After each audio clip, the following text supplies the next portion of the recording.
Le premier présentateur sera Pascal Berthoud. Donc, Pascal Berthoud est enseignant à l'université et chercheur au CNRS. Il travaille depuis un certain nombre d'années maintenant sur les communications sans fil et en particulier sur les satellites. Il a, par exemple, publié une revue, donc un livre, pardon, en français et en anglais sur ces domaines-là en 2015, donc il a été écrit. Voilà. Bon, donc il est parfaitement placé pour nous parler, faire l'introduction, puis expliquer comment marchent les satellites et comment ils sont structurés dans l'Internet. Merci beaucoup. Je tiens à remercier ceux qui m'ont invité, en particulier Michel Diaz. Alors, ce que Michel n'a pas dit, c'est que Michel était... donc c'est lui qui m'a lancé dans cette carrière depuis près de 20 ans, puisqu'il a été mon directeur de thèse, et c'est lui qui m'a posé un sujet de thèse sur les réseaux par satellite il y a plus de 20 ans. Et c'était même sur les constellations, les méga-constellations de satellites, puisque c'était le début de Skybridge et de Télédésic de Microsoft il y a 20 ans. Mais donc, il y avait à creuser, puisque ça fait plus de 20 ans que je fais ça maintenant. D'ailleurs, Pascal a participé à je ne sais combien de projets français et européens. Et à l'heure actuelle, il est dans un grand projet européen d'intégration de différents réseaux satellites. Et donc, il connaît parfaitement le problème, la problématique. Voilà, donc je vais vous parler, je vais vous faire une présentation assez haut niveau pour essayer d'expliquer rapidement les principes des communications par satellite, et ça permettra d'introduire le discours de mes collègues qui viendra par la suite, qui sera sûrement un petit peu plus pointu. Donc, je vais vous parler des chiffres clés et des grandeurs importantes pour comprendre les systèmes de communication par satellite. Ensuite, j'essaierai d'expliquer un petit peu quels sont les grands cas d'utilisation de ces réseaux, présenter rapidement et de manière assez haut niveau des architectures et des techniques avancées qui ont permis de faire ces réseaux, et je vous parlerai très rapidement des travaux que je mène en ce moment. Alors, quelques chiffres clés. Les réseaux terrestres, déjà, ça ne marche pas si mal que ça, puisqu'il y a environ seulement 600 millions de la population, donc 7% de la population seulement, qui n'est pas couvert par des réseaux terrestres. Donc, c'est relativement peu. Donc ça, c'est des chiffres des associations d'opérateurs téléphoniques. Mais les océans recouvrent 70% du globe et 33% de la surface terrestre sont constitués de déserts. Et dans ces deux endroits, que ce soit dans les océans ou dans les déserts, il n'y a pas de réseau. Donc là, il n'y a pas de couverture. Donc, si seulement 7% des gens ne sont pas connectés, il y a énormément d'endroits sur Terre, la majorité des endroits sur Terre, qui ne sont pas connectés au réseau. Et parfois, les satellites sont les seuls moyens de communication qu'on peut avoir pour communiquer. Donc, typiquement, c'est le cas quand on voit sur mon image en haut à droite des liaisons transatlantiques. Quand on est au-dessus de l'océan, il n'y a que des réseaux par satellite qui peuvent connecter les avions. C'est le cas aussi. Alors, les avions, on voit qu'ils volent beaucoup au-dessus des zones terrestres. Donc là, ils peuvent profiter des réseaux terrestres, mais au-dessus des océans, ils peuvent profiter que des réseaux par satellite. C'est le cas évidemment des bateaux qui, eux, ne vont jamais sur les zones terrestres et qui sont toujours dans les océans, et eux aussi vont utiliser des réseaux par satellite. Alors, à titre d'info, le budget télécommunication d'un bateau au vent des globes, ceux qui font la course autour du monde, il est de 13 000 € pour 60 gigas de données sur les 2 mois de course qu'ils effectuent. Donc, il est important d'arriver à faire baisser le prix de ces systèmes de communication par satellite. Alors, aujourd'hui, il y a environ 5500 satellites fonctionnels. Alors, il y a plein de déchets qui orbitent en ce moment. Alors, c'est des chiffres qui sont assez variables. Les chiffres vont entre 4000 jusqu'à 7000. Et on voit, en fait, sur l'image qui est en arrière-plan, là, on voit la Terre avec un ensemble de petits points rouges autour. Donc, ça, ce sont des satellites en orbite basse qui orbitent autour de la Terre. Alors, on peut les voir sur le site que j'ai mis en bas à droite, la maps.sri. Donc, on voit en direct quels sont les satellites et leur désignation. 75% sont placés en orbite basse, on expliquera ce que c'est, et plus de 1000 satellites par an sont lancés depuis 2020. Donc, c'est des chiffres qui vont augmenter très vite. Leur durée de vie en moyenne est de 10 ans. Ensuite, au bout de 10 ans, ils sont détruits en rentrant dans l'atmosphère. Et sur les 2063 satellites qui orbitaient en 2019, donc vous voyez qu'on a déjà pris 3000 satellites de plus, 37% étaient dédiés aux communications. Et avec les méga-constellations de communication, ce chiffre va continuer à augmenter. Donc, de nombreux satellites, certains sont utilisés pour de la surveillance environnementale, de l'imagerie, du positionnement GPS, mais presque de la moitié sont utilisés pour les communications. Alors, je vais vous donner quelques ordres de grandeur pour essayer de comprendre un peu les spécificités de ces systèmes.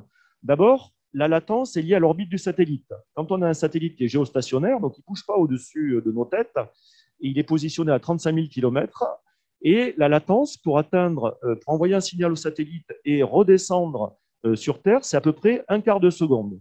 En orbite basse, donc ça crée une certaine latence qui peut être un peu gênant dans les communications. En orbite basse, donc on se considère entre 350 et 1500 km, la latence serait seulement de 2 millisecondes. Alors, si on regarde un petit peu sur les réseaux Starlink, qui sont à 550 km, avec tous les traitements qu'il y a, c'est plutôt 25-30 millisecondes. Sur Mars, si on communique avec un satellite qui est sur Mars, ça mettra entre 3 et 20 minutes selon la position de la Terre par rapport à Mars. Et la sonde Voyager qui a été lancée dans les années 70, c'est 17 heures pour la joindre. Alors, la latence est une chose qui est liée à l'orbite, mais l'orbite est liée le temps de passage du satellite. Si le satellite est fixe au-dessus de nos têtes, il ne bouge pas, il est toujours là, ça c'est bien. Par contre, s'il est en orbite basse, par exemple avec une orbite de 400 km, un satellite, ça va voler à 28 000 km/h, soit le tour complet de la Terre en 90 minutes. Ce qui fait que le satellite, on ne pourra pas le voir tout le temps, et on le verra en fait en réalité une dizaine de minutes. Et ça nous oblige, si on veut communiquer tout le temps, à avoir une constellation, un grand nombre de satellites au-dessus de notre tête. Donc c'est pour ça qu'on va vers les constellations de satellites aujourd'hui, à cause des orbites basses et donc du fait qu'on ait des temps de visibilité très courts. Alors, autres contraintes qui sont liées en fait tout ça au théorème de Shannon, qui nous dit que la capacité d'un réseau est liée d'abord à la taille des antennes. C'est ce qu'on appelle la capacité C et la taille des antennes, ou la distance par rapport au satellite, c'est un peu lié tout ça, et c'est ce qu'on appelle le rapport signal à bruit. Meilleur est le gain de l'antenne, meilleur sera le débit. Et les orbites géostationnaires ou au débit, donc du coup, comme ils sont loin, il faut des grandes antennes, il faut améliorer le rapport signal à bruit, donc il faut mettre des grandes antennes. Par contre, sur les satellites LEO ou éventuellement bas débit, on peut miniaturiser les antennes.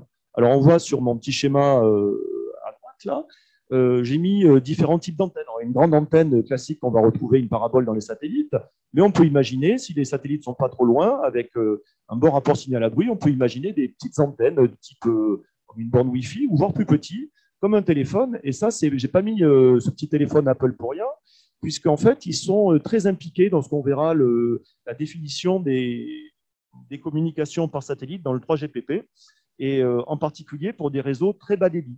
Donc, potentiellement, il est possible que dans quelques années, on puisse envoyer des SMS depuis son téléphone sans avoir de grandes antennes, mais à très bas débit.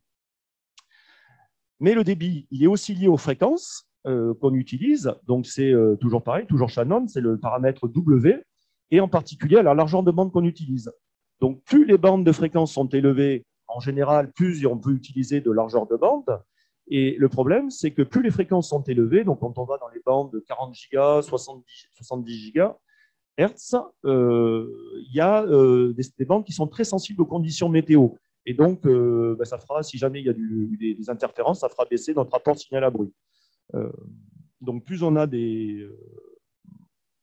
voilà. Donc, on va être assez sensible quand on va être sur ces grandes fréquences aux interférences météo. Alors, maintenant, on va quitter un peu les aspects techniques. On va regarder un petit peu les cas d'utilisation des communications par satellite. Alors, d'abord, un des premiers clients des systèmes de communication satellite sont les réseaux militaires. Alors, les militaires, ils parlent de réseau d'élongation. J'aime bien le nom, ça veut bien dire ce que ça veut dire. C'est-à-dire, l'idée, c'est de maintenir la connexion au réseau national de forces qui sont projetées sur un théâtre d'opération. Donc, grâce aux satellites, les forces ont accès au réseau comme s'ils étaient dans leur pays. Alors, ces forces peuvent avoir des récepteurs fixes. Par exemple, ça peut être des bases fixes sur un théâtre d'opération où il peut y avoir des grandes antennes, ou alors des troupes en opération avec des véhicules communicants. Donc là, ils ont des antennes qui sont plus petites, ou carrément des drones, des avions qui vont communiquer sur le théâtre. Alors, en général, les militaires utilisent toutes les capacités disponibles, toutes celles qu'ils peuvent. Il y a des satellites militaires qui sont dédiés, comme Syracuse chez nous, qui fait des communications sécurisées. Mais on a aussi des satellites civils et militaires comme Athena Fidus qui partagent en fait le coût du satellite entre le civil et les militaires, ou des satellites complètement civils où les militaires viennent louer de la capacité, comme Telcomarsat. Alors, évidemment, là, c'est moins protégé en termes de communication sécurisée, mais bon, ils le savent, s'il y a des choses importantes à dire, ils le disent sur les satellites militaires. Donc ça, c'est un des premiers cas d'utilisation. Le deuxième, c'est l'accès large bande à Internet.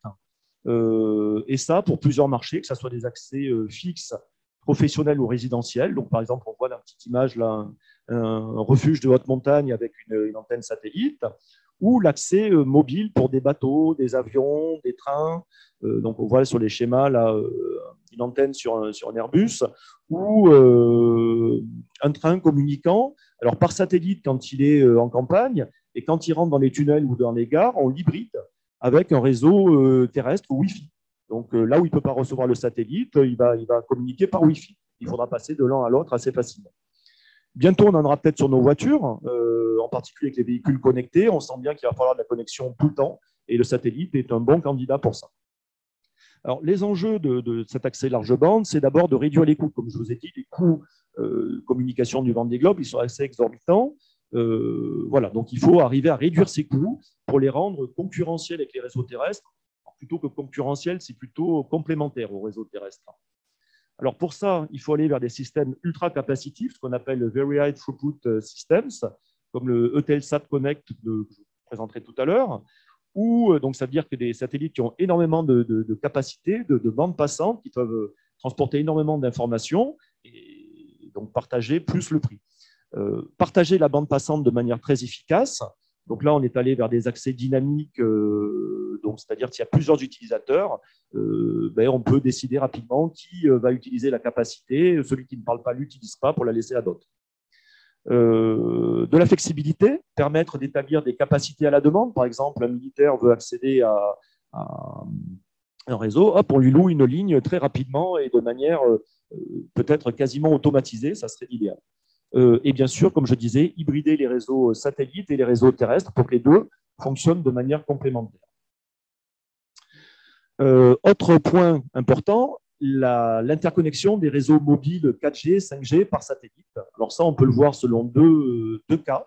L'interconnexion des réseaux mobiles, donc je prends une base station qui peut être un peu éloignée sur une île, il n'y a pas de fibre optique qui arrive sur l'île, je peux relier cette base station par une liaison satellite.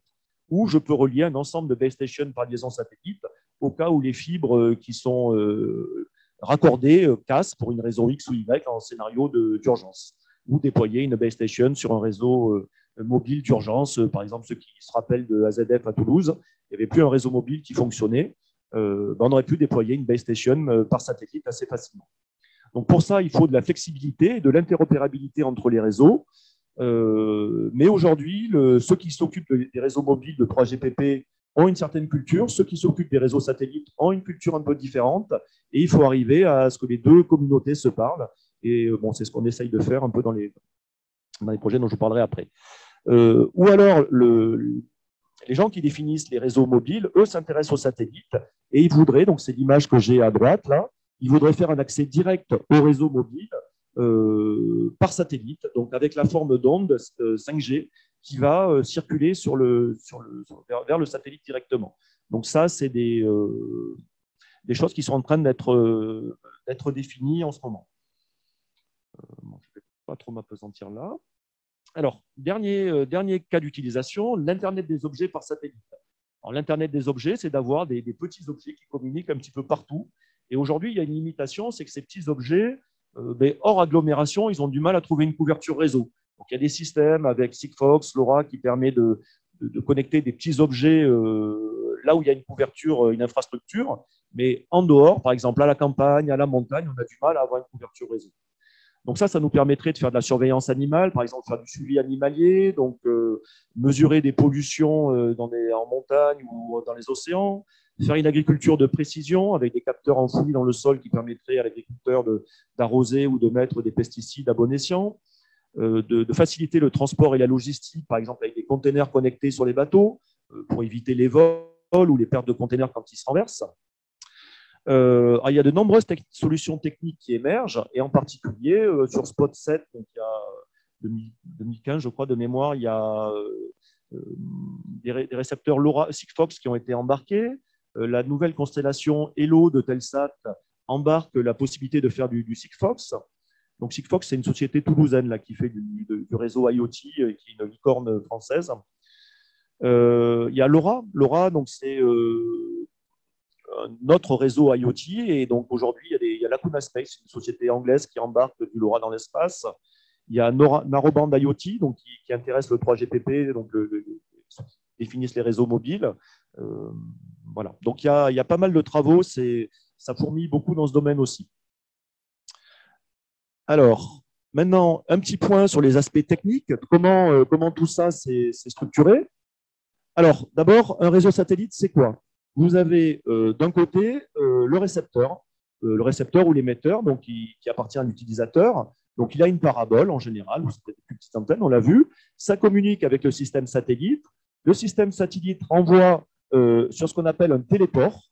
Donc là, j'ai mis l'image du téléport d'Osagel, qui est à côté de Vénère, où il y a beaucoup d'antennes qui sont utilisées par le CNES, mais pas que. Et ensuite, sur ce téléport, il y a des baies de modem qui vont venir traiter le signal et renvoyer ce signal, qu'on appelle les gateways, et renvoyer ce signal vers l'Internet, puisque l'objectif aujourd'hui de ces réseaux, c'est souvent de se connecter à l'Internet. Il ne faut pas oublier aussi les gens qui travaillent dans les centres de contrôle, qui vont aller positionner le satellite et vérifier que tout se passe bien. Donc, ils sont aussi connectés au téléport. Alors, des satellites, il y en a plein. On peut parler, par exemple, je vous avez dit qu'il y avait une constellation, un satellite Eutelsat Connect, là, qui est un satellite géant de 6 tonnes 5 qui sera envoyé l'année prochaine. Donc, c'est un seul satellite géostationnaire, mais qui est ultra capacitif, qui sera capable de transférer 500 gigabits par seconde de données. On a des plus petits, avec ce qu'on va utiliser dans les constellations, comme la constellation Telesat, qui fait, alors je crois qu'il fait 300 kilos. On a des encore plus petits pour l'IoT, par exemple, donc ceux de la société Kineis. Donc Kineis, c'est CLS, Argos, et qui envoient des microsats à 26 kilos, qui vont permettre de faire de l'IoT par satellite. Et on a encore les plus petits. Alors ceux-là, ils ont été envoyés il y a 2 ans. Là, c'est les plus petits que je connaisse, qui permettent de faire de la communication VHF, UHF, donc à très faible capacité, mais ils rentrent dans la taille de la main, ces satellites. Ce qu'on appelle des 1 unités, donc ils font un quart d'unité. Alors, donc ça, les satellites, c'est une chose. Il y a aussi des antennes, c'est vachement important. Alors, les antennes, on peut, si on veut augmenter la capacité des systèmes satellites, on peut, plutôt que d'arroser entièrement une zone, on peut mettre plein de petites antennes qui vont arroser des zones très précises et on va mettre de la capacité sur ces petites antennes, ce qu'on appelle des spots. Et on va sélectionner les zones de diffusion. On a aussi eu des progrès sur les antennes. Alors là, on voit ici l'antenne de Starlink. L'antenne de Starlink qui a une capacité à auto-pointer le satellite. Ceux qui ont des télés par satellite, ils savent qu'il faut aller viser le satellite. Ce n'est pas très pratique à régler. Mais dans Starlink, en fait, on met l'antenne dehors et avec un système de matrice d'antenne à déphasage, l'antenne est capable, sans bouger, d'arriver à diriger son faisceau pour aller trouver le satellite. Donc sans motorisation. Et il y a des antennes IoT, donc comme celles qu'on voit qui sont fournies par Lacuna Space, vous voyez, c'est tout petit, qui sont de faible taille, alors qui permettent des tout petits débits, mais aussi qui sont sans pointage. Donc ça, il y a eu pas mal de travaux là-dessus. On a différents types de satellites. Avant, on avait plutôt des satellites transparents. Donc, quand un utilisateur voulait communiquer au satellite, il l'envoyait au satellite, ça descendait à la gateway qu'on a vu tout à l'heure, ça remontait au satellite pour aller rejoindre un nouveau utilisateur. Donc, ce qu'on appelle un double bond. Et un double bond avec un satellite géostationnaire, ça fait plus de 500 millisecondes, donc un délai qui peut être perturbant quand on téléphone. On est passé ensuite à des satellites régénératifs, donc ils sont capables de commuter à bord. C'est un peu comme un switch Ethernet à bord du satellite. Et donc, par exemple, si un utilisateur veut communiquer avec un autre, il peut y arriver d'un seul bond. Donc, le délai, la latence sera réduite. Donc, c'est intéressant si on a des communications entre utilisateurs du même réseau. Si on va sur Internet, finalement, ça ne change pas grand-chose puisqu'on passe par la gateway. Et aujourd'hui, on va vers des satellites programmables. Alors, eux, je vais représenter sur ce petit schéma. Si on a un utilisateur qui reçoit des informations du satellite avec un certain codage, une certaine forme d'onde, on peut, à un moment donné, décider d'envoyer une nouvelle forme d'onde parce qu'il y a des nouveaux capteurs qui sont arrivés sur le marché et reconfigurer notre satellite pour pouvoir émettre dans la forme d'onde qui va bien. Donc ça, c'est assez récent et et c'est un petit peu l'avenir de pas mal de satellites qui sont lancés aujourd'hui, où on ne sait pas très bien où on va, et du coup, ils sont lancés complètement reconfigurables. Autre point important, c'est les modulations et codages adaptatifs. Alors ça vient du fait, je vous l'avais dit, le rapport signal à bruit et les bandes de fréquences élevées. Quand il fait beau, tout va bien. Quand il fait beau, tout va bien. On peut transmettre avec un très bon rapport signal à bruit une très forte capacité. Par contre, dès que le temps se dégrade, eh bien, on va moins bien recevoir. Donc, pour mieux recevoir, il va falloir renforcer le codage. Et donc, du coup, on va perdre en capacité. Mais on recevra quand même. Et après, donc, selon la volonté qu'on a sur le réseau, est-ce qu'on autorise l'utilisateur à réduire son débit, ou au contraire, si on ne veut vraiment pas que l'utilisateur réduise son débit parce que c'est une application militaire, on va augmenter la bande de fréquence qui est allouée sur le réseau à l'utilisateur pour qu'il garde la capacité malgré la dégradation. Alors, c'est aussi, la dégradation, elle peut être aussi liée à la position de l'utilisateur dans le spot. L'image à droite, là, s'il est bien au centre du spot, il va avoir une super qualité. Mais s'il est un peu excentré par rapport au spot, à la zone de diffusion, il aura une qualité un peu moins bonne. Dernier aspect, donc qui vient un peu à cause de tout ça, c'est à cause des dégradations. Donc, on peut avoir une connexion qui passe de notre gateway, de l'Internet à notre gateway par le satellite et qui va vers un utilisateur résidentiel. Mais à un moment donné, qu'est-ce qui se passe s'il y a un nuage? S'il y a un nuage, la connexion risque d'être coupée. Dans ce cas-là, ce qu'on va faire, on va faire des systèmes qu'on appelle multi-gateway, où on va mettre plusieurs gateways reliés par un anneau de fibre optique et on va décider de passer par une autre gateway pour pouvoir communiquer avec notre utilisateur résidentiel pour éviter la gateway qui est perturbée par un nuage. Donc, ça complexifie les opérations de routage dans les réseaux sol, puisque il faut choisir la gateway qui va bien et il faut tout reconfigurer quand le nuage arrive, mais ça permet de maintenir la connectivité et la capacité du système. On a aussi la possibilité d'avoir plusieurs satellites. Alors, plusieurs satellites, si jamais le nuage il arrive sur les deux gateways, on peut décider de changer de satellite, viser un autre satellite, et dans ce cas-là, on va faire remonter l'information par des liens intersatellites pour arriver à joindre notre utilisateur. Donc là, ça augmente proportionnellement la capacité du système, mais par contre, c'est beaucoup plus complexe.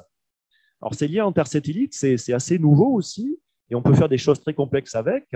Soit on a un seul satellite géostationnaire qui peut arroser toute une zone, mais on peut avoir aussi, dans les constellations de satellites, des zones qui vont être beaucoup plus petites, parce que le satellite, il voit moins de haut, en fait, quelque part, il arrose moins des zones. Et du coup, il va falloir mettre des gateways un petit peu partout. Donc, c'est-à-dire qu'un utilisateur qui se trouve dans une zone arrosée, pour communiquer avec le réseau, il faut qu'il monte au satellite, qu'il rejoigne une gateway et après qu'il rejoigne le réseau.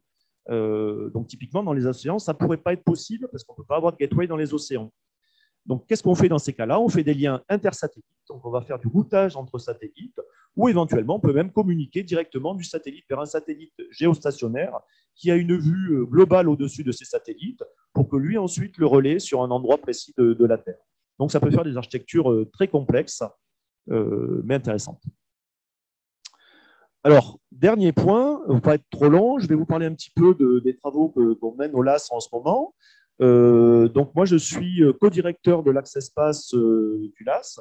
Donc, le LAS, c'est un gros laboratoire où on fait de l'automatique, de l'électronique, de l'informatique, de la robotique. Et donc, on essaye de créer une synergie autour de l'espace. Et en particulier, on a un projet qui nous fédère un petit peu, qui s'appelle le projet NYMPH, où on va envoyer un nanosatellite dont on est en train de faire la charge utile, donc la partie expérimentation, pour tester le vieillissement des fibres optiques dans l'espace. Parce que on pourrait envoyer des fibres optiques dans l'espace pour communiquer à l'intérieur du satellite et on voudrait voir comment ça vieillit. Et pour ça, on est en train de développer une plateforme d'un satellite. Alors, le FlatSat, c'est un satellite un peu éclaté qu'on peut tester au sol et faire un petit centre de contrôle pour nanosatellites. Alors aujourd'hui, là, comme disait Michel, là, je suis sur un projet aussi où on étudie les futurs réseaux militaires de l'OTAN. Donc, comment les différentes nations font des opérations militaires ensemble et elles interconnectent leurs réseaux avec des réseaux un petit peu particuliers qui sont définis par l'Europe de la défense. Et donc, je m'intéresse à voir comment on peut améliorer ça et en particulier intégrer des capacités satellites beaucoup plus facilement et de manière beaucoup plus flexible.